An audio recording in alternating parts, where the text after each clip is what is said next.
मुस्लिम league नून के रहनुमा नासिर भट्ट ने बरतानवी शहरियत छोड़कर पंजाब असेंबली के इंतखाबात में हिस्सा लेने का ऐलान कर दिया। लंदन में प्रेस कॉन्फ्रेंस करते हुए नासिर भट्ट ने कहा कि इनके खिलाफ झूठे मुकदमात खारिज हो गए। ताहम पंजाब असेंबली के इंतखाबात में हिस्सा लेने के लिए PP16 में कागजात नामजदगी जमा करा दिए हैं।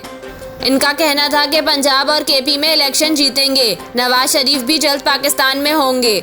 वाज़ेह रहे कि पंजाब असेंबली के इंतखाबात के लिए 30 अप्रैल को मैदान सजेगा, जिसके लिए मुख्तलिफ सियासी जमातों के रहनुमाओं की जानिब से कागजात नामजदगी जमा कराए जाने का सिलसिला जारी है। मुस्लिम लीग नून के रहनुमा हमजा शहबाज ने भी पंजाब असेंबली के इंतखाबात के लिए 3 हलकों से अपने कागजात नामजदगी जमा कराए हैं। हमजा शहबाज ने PP146, PP147 और PP163 से कागजात नामजदगी जमा कराए हैं।